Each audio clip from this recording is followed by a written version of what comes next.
Hey, welcome back once again, CISSP wannabes. I'm Colin Weaver. These are the IT Dojo CISSP questions of the day, where most every single day I come at you with two brand new questions to help as you continue to study for your CISSP exam. So, here comes question number one. You work for a mortgage service provider that handles a large number of customer service calls for a whole bunch of different lenders.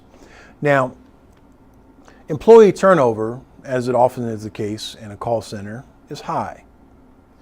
You need a mechanism that's going to allow you to be able to most efficiently control access to resources based upon people's job function within the organization. My question to you is, given these answer choices, which is going to be the most appropriate type of access control mechanism to implement? Give it some thought, click pause if you need to. When you're ready, click play, and we can talk it through. The absolute best answer here is role-based access control. Okay. In a role-based access control system, you define a role, and then you assign privileges to that role. And then you assign users the role. And by virtue of having the role assigned to them, they gain all the particular privileges that have been assigned to that role. This makes it very easy for you to be able to grant people a large swatch of new privileges by simply granting them a particular role, or when they leave an organization, removing them from that role, thereby causing them to lose all those privileges. To try and go in and do it another way, particularly in a high turnover environment, becomes an exercise in borderline futility of trying to keep up with it all. It becomes way too difficult to manage. So it's one of sort of the big selling points on the idea of role-based access control is that if you do deal in environments where you have things like high employee turnover, role-based access control mechanisms are super efficient compared to any of the other techniques that you might look at, like discretionary access control or mandatory access control or something like that. All right, here comes question number two. Given that list of passwords right there, which of them is going to be the most difficult to crack? Look at them. Think about them.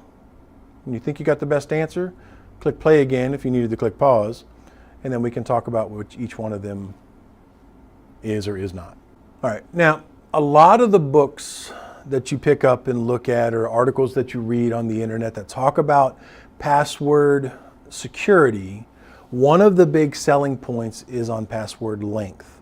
And absolutely positively, the length of a password is important. It is very important. However, you've got to put a little asterisk next to that and a caveat to say that, yeah, it's got to be long or sufficiently long, but it can't be based on a dictionary word or on some easily modifiable, discernible version of a dictionary word. Okay. So if you look at the first option that's on here, this 88 tranquilizer bang bang, that password is based on a dictionary word. You got the word tranquilizer right there in the middle of it. Okay. The next option on the list, you've got summertime, but it's written in what most people would refer to as a elite speak version of the password, where you go in and do seemingly clever things like replace E's with 3's and A's with the @ sign and T's with 7's or pluses, or L's with 1's and things like that. Users look at that and think, oh, that's complex, but it's still based on a dictionary word. And I'm going to show you an example here in a second that kind of goes in and breaks this apart pretty quick. The next three options all have a lot going for them. They don't initially appear to have anything to do with a dictionary word, and they certainly don't. Particularly the one that you see in the middle there that has a space in it. That one, not only does it not have any dictionary word basis, it appears to be otherwise random, and it uses at least 3 out of the 4 from the character sets: uppercase letters, lowercase letters, numbers, and the special characters in the printable ASCII range. Plus it also has a space which acts as another character. And some password cracking programs can actually have difficulty dealing with spaces, and so that might actually be a benefit as well. Not all do, but some do. The next to last choice has the same characteristics, but it's longer. So now you have a password that's not based on a dictionary word. It's using at least 3 out of the 4 in the character sets: uppercase, lowercase, numbers, and special characters. And it's rather long. It's 13 characters long. Now, in some organizations, that's not going to be sufficiently long, say in a higher security environment, but in other environments, it's going to be more than long enough. Now, the very last password looks like it's otherwise random, and but it has two big shortcomings. The first of which is it's not nearly as random as it looks, and the second is that it's also, by a lot of organization standards, going to be too short in terms of number of characters. If you look at that, it's actually a keyboard password. It's 1 QAZ, 2 WSX, which if you look on the keyboard, the standard QWERTY keyboard that's out there, it's just somebody walking down those. And that's actually a fairly common kind of password that people will do, where they either just run across the top keys on the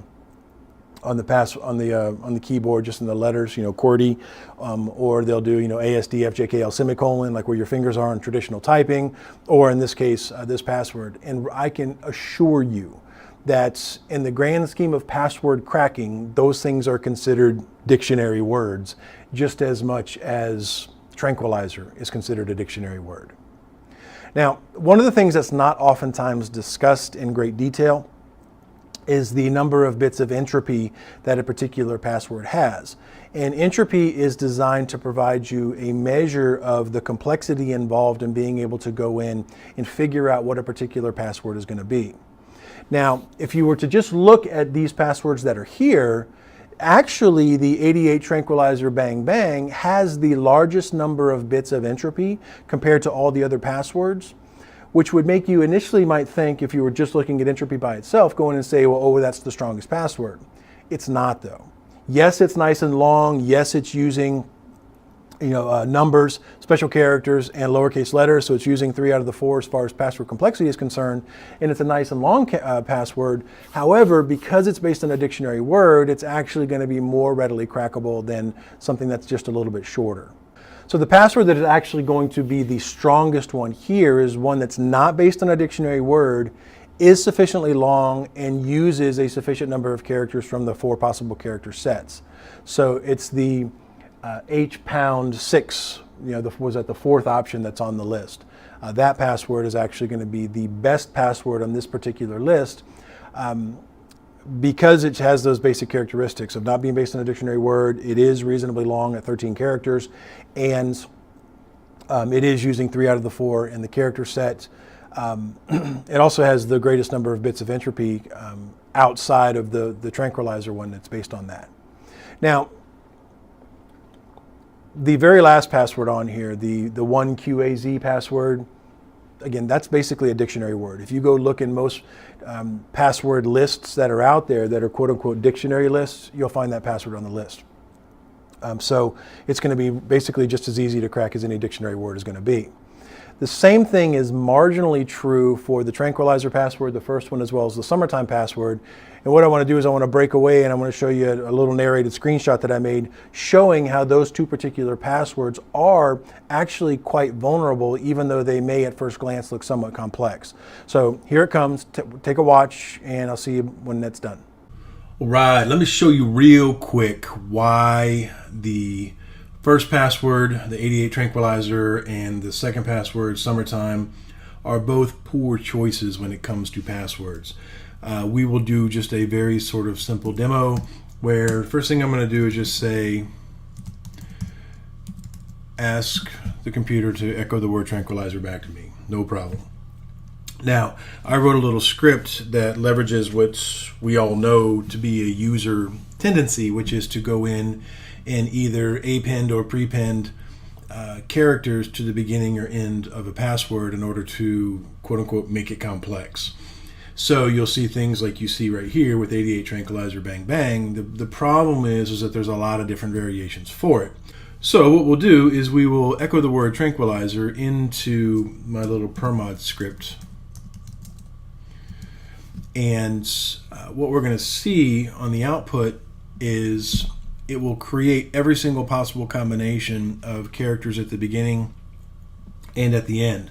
2 on each is what I wrote the script to do, but I could have it do anything. Now let me slow that down a little bit and pipe this output into less so we can go in and actually see what it's doing. And you can see that it just starts off with the word tranquilizer, then tranquilizer 1, 2, 3, 4, and so on. And then it does all the options of it with 1, 1 at the beginning, and then every single match that you could think of, 1, 2, and so on. And we'll continue on down through this, trying every single possible combination of letters or numbers and special characters at the beginning and end of the word tranquilizer. So a password program can go in and use a technique like this and make pretty short work of a dictionary-based password that's just had some stuff prepended or appended to it. In fact, if we see if we can actually find that password in that output, if we say the password was 88 tranquilizer bang bang. Now, because I'm doing this in a shell, I've got to escape these bangs to make sure they're not misinterpreted by the by my shell.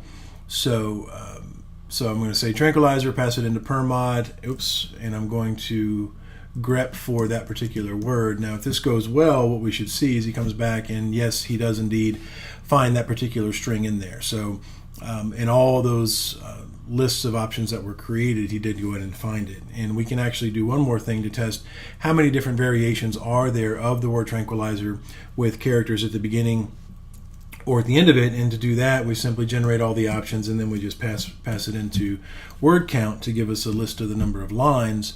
And what we can see is that there's 88,221 variations of tranquilizer with numbers and special characters at the beginning and or the end of each one. So, and the one here that's in our answer choice of 88 tranquilizer bang bang is absolutely on that list. All right, now let's look at the password summertime, which is in what most people would refer to as the elite speak version of the word summertime. You got S, capital U, MM3 substituted for the E, and then over in the word time, you've got the number 1 substituted for the letter I. This is a fairly common sort of thing that people will do in order to implement quote-unquote complexity, because they take a dictionary word, which is easy to remember, and then they just substitute the leet speak version of letters for their numbers or keyboard symbols to go in and do that. There's a tool out there that I did not write that I stumbled across that I thought was really good called Noobify. And what Noobify will let you do is actually try all these different permutations. So again, we'll start off just by echoing tranquilizer. Okay, my computer comes back and says tranquilizer. Great.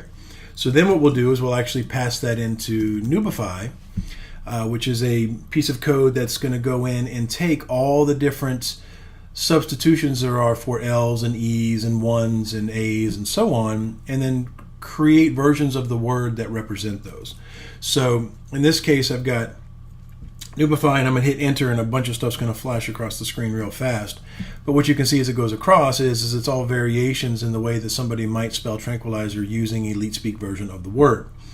And if we actually back that up a little bit and actually pass it into word count, what we can see is that we can turn the word tranquilizer into, was 186,000, no, it's actually more than that.